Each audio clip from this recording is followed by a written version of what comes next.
तो वेलकम दोस्तों, स्वागत है आप सबका MS word for beginners part 2 में।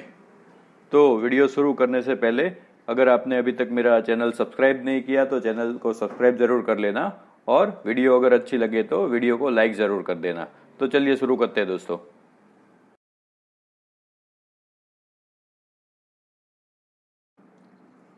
तो सबसे पहली चीज़, अगर आपको ये पता करना है कि इस वर्ड डॉक्यूमेंट में कहाँ कहाँ पे एंटर की प्रेस की गई है और कहाँ कहाँ पे स्पेस बार की प्रेस की गई है, तो आप कैसे फाइंड आउट करोगे। तो उसके लिए ये ऑप्शन यहाँ पे दिया गया है, ठीक है। अगर इस पे क्लिक करो तो जहाँ जहाँ पे आपने एंटर लगाया है वहाँ वहाँ पे ये उल्टा पी का साइन आ जाएगा और जहाँ जहाँ पे स्पेस बार की प्रेस की है वहाँ पे एक डॉट आ जाएगा। ये डॉट आप अपने आप नहीं कर पाओगे, आप देख सकते हो।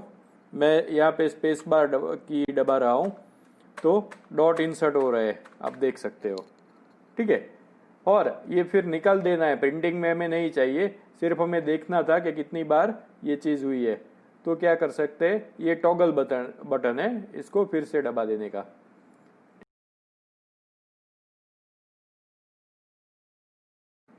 फिर नेक्स्ट चीज़ जो है वो बहुत सिंपल है, आप सब जानते हैं कि किसी भी वर्ड को बोल्ड कैसे करते हैं। मान लो ये वर्ड बोल्ड है, उसे बोल्ड करना है तो बोल्ड ये वर्ड को सिलेक्ट करके यहाँ से कर सकते हैं, या फिर शॉर्टकट की से कर सकते हैं Ctrl+B। सेम वे इटैलिक के लिए Ctrl+I। और किसी भी वर्ड को अंडरलाइन करना है तो Ctrl+U, या फिर यहाँ से आप कर सकते हैं। और अगर तीनों चीज़ एक साथ अप्लाई करनी है, बोल्ड, इटैलिक और अंडरलाइन, तो भी आप तीनों चीज़ को सिलेक्ट कर सकते हैं। तो ये सिंपल टेक्स्ट फॉर्मेटिंग था जो आप सबको पता था। फिर है कि किसी भी टेक्स्ट को हाईलाइट करना है, जैसे मैंने यहाँ पे हाईलाइट किया है। जैसे हम हमारी बुक में भी, टेक्स्ट बुक में भी जो जो इम्पोर्टेंट थिंग्स है वो मार्क करने के लिए हाईलाइटर यूज़ करते हैं। तो उससे कैसे हाईलाइट करते हैं, मैं ये वर्ड हाईलाइट को हाईलाइट करता हूँ। तो ये हाईलाइटर यहाँ पे मौजूद है, आपको जो कलर सिलेक्ट करना चाहे वो आप सिलेक्ट कर सकते हैं। अभी मैं ग्रीन कलर से हाईलाइट कर देता हूँ इसे, ठीक। यहाँ पे ऐसे लिखा है H2O, पानी की जो फॉर्मूला है वो, राइट। तो ये जो 2 है वो छोटा करके नीचे लिखना है, तो हम लिखना है तो हम कैसे लिख सकते हैं। मान लो हम स्ट्रेट अवे ऐसे लिख देते हैं तो ये 2 की साइज यही रहेगी। तो इसे बोलते हैं सबस्क्रिप्ट। तो कोई भी लेटर या कोई भी वर्ड या कोई भी अल्फ़ाबेट या नंबर आपको जो सबस्क्रिप्ट करना है तो उसको सिलेक्ट कर दो और उसके बाद यहाँ पे सिंपल ऑप्शन दिया गया है, उस पर क्लिक कर दो तो ये सबस्क्रिप्ट हो जाएगा। और सेम वे 2:10 लिखना है आपको तो वो भी आप यहाँ से लिख सकते हो। यहाँ पे सुपरस्क्रिप्ट दिया गया है, मान लो मैं यहाँ ही लिखता हूँ 2:10, तो 210 लिख के फिर 10 को सिलेक्ट करके उसे सुपरस्क्रिप्ट कर दो तो ये हो जाएगा।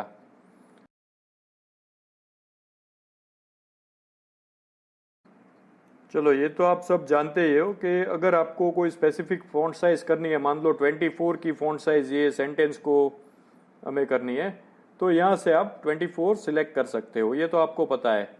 लेकिन अगर 25 करनी है तो 25 का तो यहाँ पे ऑप्शन ही नहीं मिलता है आपको, तो क्या करोगे, तो सिंपल यहाँ पे आप 25 टाइप कर दो तो हो जाएगा। दूसरी चीज़ कि आप मान लो ये वर्ड है, उसको आपको फॉन्ट साइज बड़ा करना है और आपको ये नहीं पता है कि कितनी बड़ी करेंगे तो अच्छा दिखेगा, तो उसके लिए शॉर्टकट की है Ctrl और Shift दोनों को दबा के रखो और ग्रेटर देन साइन दबाओ आप, ठीक है। तो ये कीबोर्ड से इंक्रीज हो जाएगी। और सेम वे डिक्रीज करने के लिए वर्ड को सिलेक्ट करो, Ctrl और Shift की दबा के रखो और स्मॉलर देन साइन की प्रेस करो तो स्मॉल फॉन्ट साइज हो जाएगी। फिर ये तो आप जानते हैं, display this sentence in different font style, तो आपको फॉन्ट स्टाइल चेंज करनी है तो आप यहाँ से कर सकते हो। फिर आपको फॉन्ट का कलर चेंज करना है तो ये भी आपको पता है, सेंटेंस सिलेक्ट करके यहाँ से आप जो भी कलर चाहे वो सिलेक्ट कर सकते हो।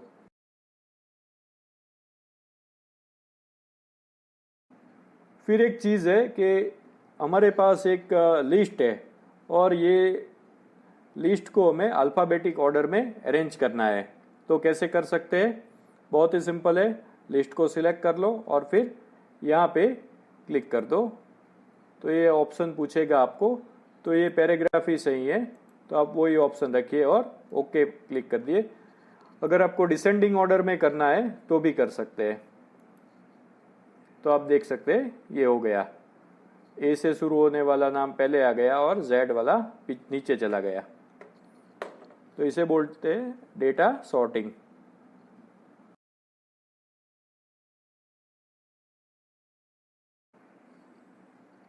तो अब ये देख लेते हैं कि किसी भी वर्ड के ऊपर हमें कमेंट ऐड करना है तो कैसे ऐड कर सकते हैं और कमेंट का क्या मतलब होता है।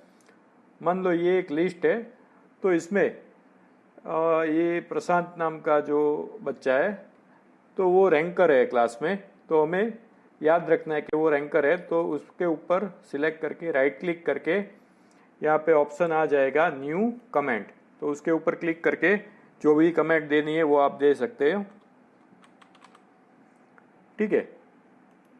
तो अब अगर मैं भूल जाऊँ कि क्लास में रैंकर कौन है, ये तो सिर्फ इतने नाम है लेकिन 50 नाम है, 100 नाम है, उसमें से रैंकर कौन है, तो जैसे ही मेरा माउस है वो नेम के ऊपर से पास होगा तो तुरंत ही वो मुझे दिखाएगा कि ये रैंकर है। यहाँ पे कमेंट आ जाएगा रैंकर।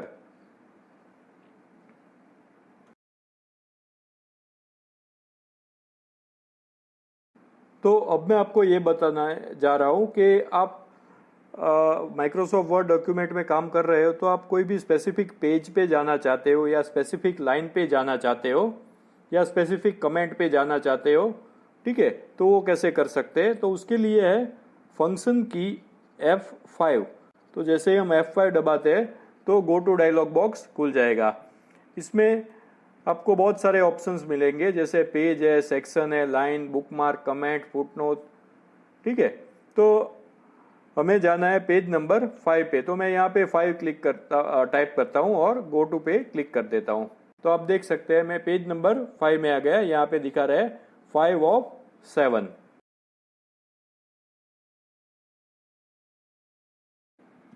तो हमें कोई भी स्पेसिफिक वर्ड डॉक्यूमेंट में से ढूंढना है तो वो कैसे कर सकते हैं? तो उसके लिए यहाँ पे फाइंड ऑप्शन दिया गया है, या फिर आप Ctrl+F की प्रेस कर सकते हो।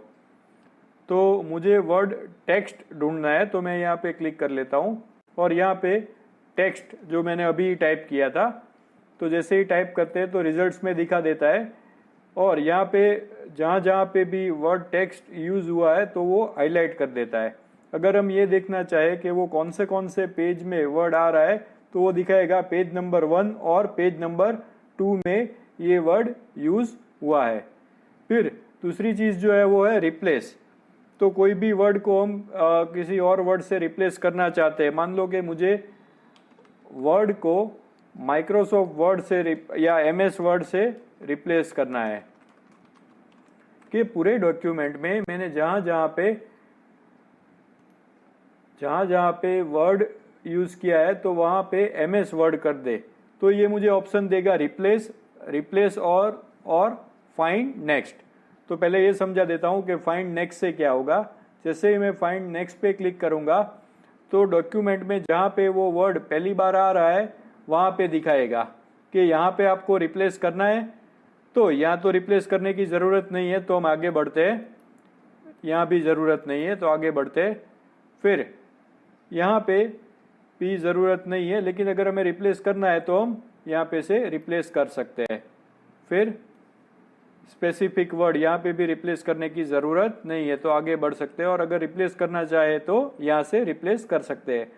और रिप्लेस ऑल मतलब क्या, कि जहाँ जहाँ पे भी वर्ड टाइप किया है तो वहाँ सब जगह पे वर्ड से MS वर्ड हो जाएगा। तो ये था फाइंड और रिप्लेस, और गो टू तो हमने पहले ही समझ लिया है। तो चलिए दोस्तों, ये वीडियो को यहाँ समाप्त करते हैं। मिलते हैं पार्ट 3 में।